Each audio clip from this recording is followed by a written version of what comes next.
were 15 when you had your first one? I was 15 years old when I had my first abortion, and my dad was the one who had made me go and do that one, the first one. And then as I got older, I got pregnant twice again. About the fact that the person that and the reason why I got is because I grew up in a background where I was abused as a child, and my parents were separated.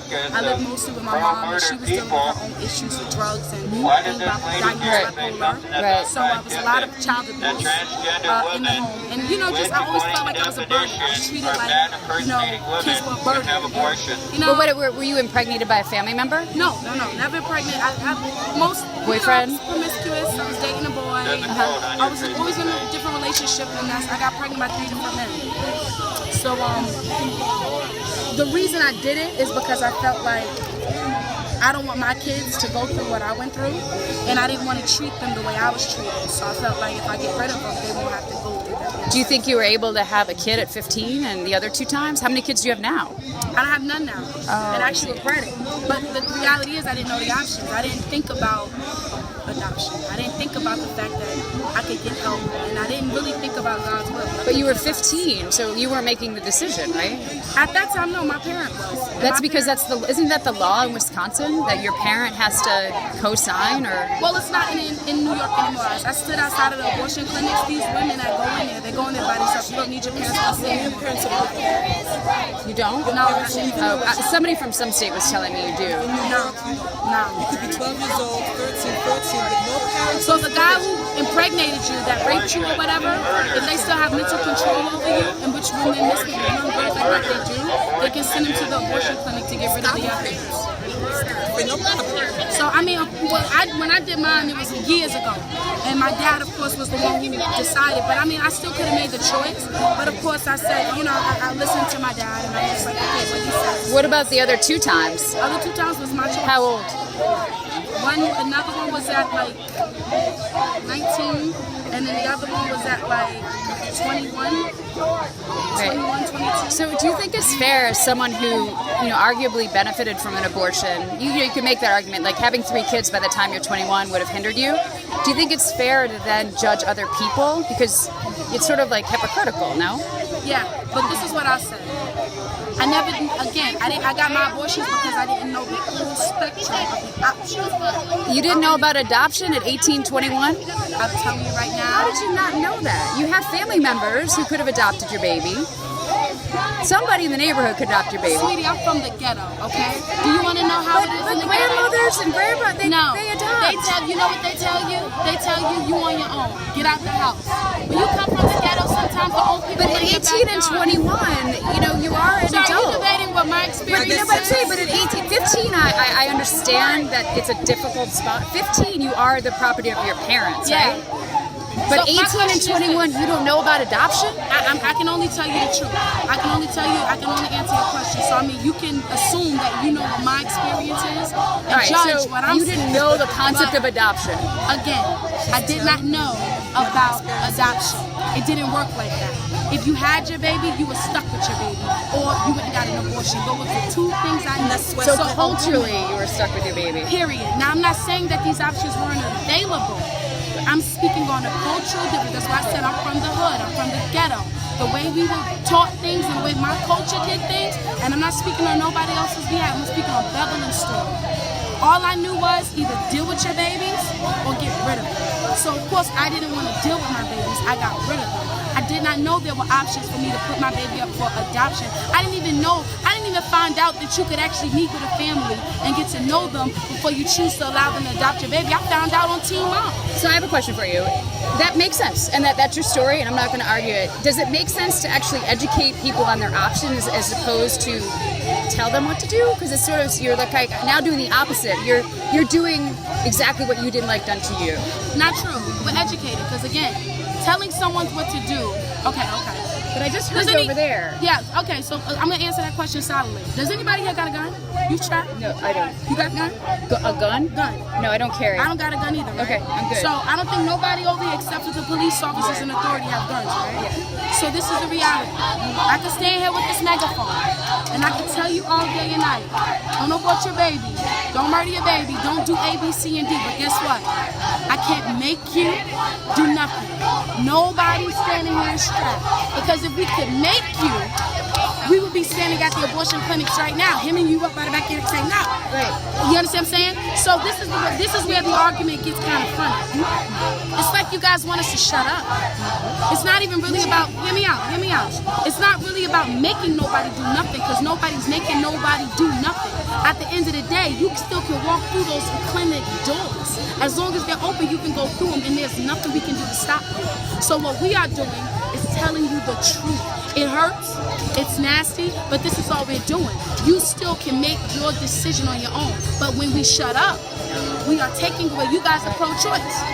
But when we shut up and we don't give the full spectrum of what's really going on and what abortion is, we're really hindering a woman's choice. You do realize that there are people standing in front of the clinics, almost blocking them from going to the clinic. I've been standing in front of them clinics and I ain't never blocked not a person from going to no. I'll show you a video I did of down in Mississippi. There are 150 people outside scaring the Jesus out of people who've been raped, who have incest, who are minors. And it's 100 So how billion. is that? But look, it's 100 billion racist white people. Does that mean I can call It's you nothing, racist? but I mean, we're here for the same issue, and all I'm going to point out to you is you felt it was wrong to be told what to do when you were 15, 18, and 21, right? No, that's not what I said. Culturally, you didn't know, but what I'm saying is, I am a huge fan, as are the people over here, on educating people.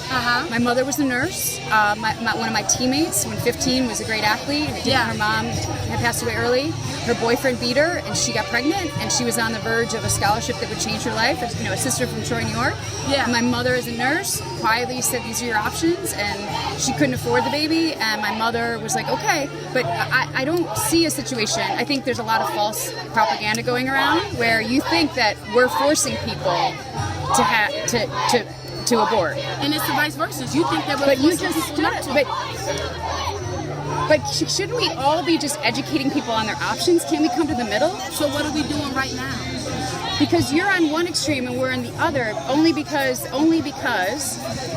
you're in front of the clinics. If you all were in front of the clinics, we would, all these escorts who volunteer So how wouldn't can have we to be educate there. these women that are going in the clinics It's if through we're not in front of them? schools, through church. You could. So now you're trying to tell us how to educate. No, it's through you're the trying to tell the us YMCA. how she's slick. No. But hold on, I got her. What's I got is her. it education? I got her. Listen, Maybe you're you're basically, again, trying to tell us what to do. You're telling us how to minister to people. You're telling us when to be quiet, when to talk. I'm saying Hear me out. I'll let you talk. I want you to let Okay, me talk. The reality is this. You can't dictate how we educate. Like I said before, I'm not strapped, you not strapped. Nobody's strapped. Nobody's making nobody do nothing. There might be people out there that are blocking them, but guess what? Them same people are getting arrested. And at the end of the day, I don't speak for them. I'm speaking for me right now, and I'm speaking for my crew. And my crew has never stood and just forced women not to go in there. That's a crack bull, to be honest with you. The reality is this. We are here to give the full spectrum of A to Z. Everybody around here is thinking about A and Z and forgetting there's a whole bunch of letters in the middle, like B, C, D, E, F, G, all the way to Z, and no one wants to talk about that. The fact that when those women come out of them abortion clinics, they're hurt and broken. I would know. I had 3. I experienced this, and I know firsthand that you can be broken from your abortion. But Operation Save America is fully anti-abortion versus people at Planned Parenthood and myself are pro-choice. So you're affiliating yourself. You're pro-abortion. No, they're not. I mean, You're pro-abortion. they're not. They provide other services. When was murder an option? When was It's murder? not murder. It's ever not. an So if that's the option? case, slavery was an option. When was murder? No. an The option? federal court has ruled that a baby Baby is girl, not slavery was viable. legal. That slavery was I get that, What are we but doing? the medical It's expertise. nothing medical But they, about well, hold on. They said I'm- slavery was important because No, us but as let's black just people stick. were not smart Let's enough. just stick to medical, like No, the medical. yeah, we're gonna- It's a praise session. You better go praise. Jesus, they're doing it. You better go. She wants attention. Okay. I don't. I just want you to go praise. She's interviewing us. And it's So not you're a- interrupting your fellow partner. Let her do her job. Yeah. You want this to happen? She's having a conversation. She's recording us. Okay, I just Bye. I just don't want you to miss your session. Bye. This was out of place. This was was at a But what I'm saying, I've been in front of the clinics where they're very hostile and they go at people pretty aggressively. And my mother and my aunts and ours, I'm Irish Catholic, you know. So you're Irish Catholic? I was. Oh, you were. So I completely understand how difficult religion and sex and culture and everything is. But what I'm saying is, I think if anything of this conversation, I would like you to know, and my mother would say this too, is that we're here to educate people on their choices.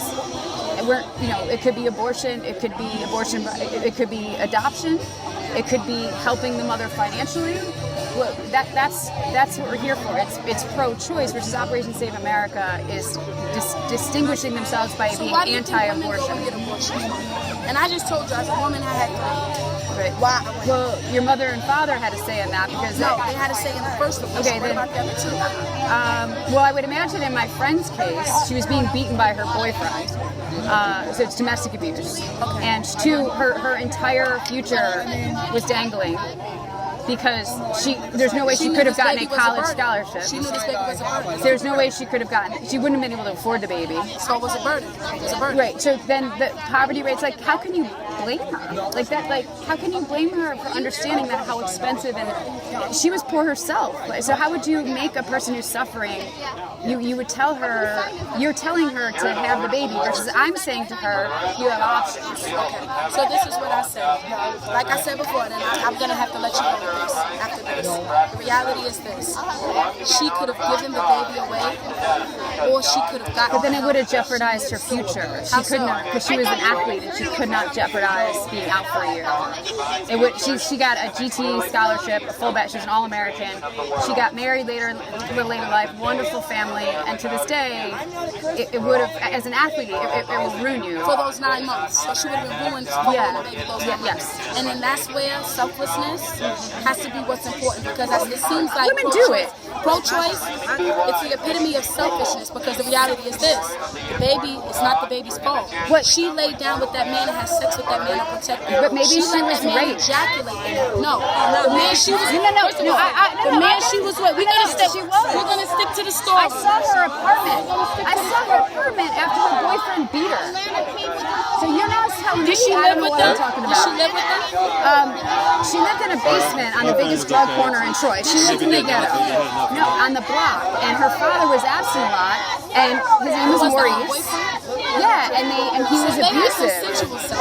But it's like he like one day just trashed her entire apartment. So she could have called the cops, right? Which she didn't do because she was afraid he would beat her more. I mean, I don't know a domestic abuse situation because I haven't lived in one, but I just know how scared a sister from the ghetto who has a bright future, and she basically risked. Some women have babies. Some women have had babies, but I'm very sorry. But she was in a very tough spot. Yeah. That's all I'm saying. And I didn't tell her what to do, but then we put the options out and she decided what she decided. I mean, don't you have compassion for the person in the spot?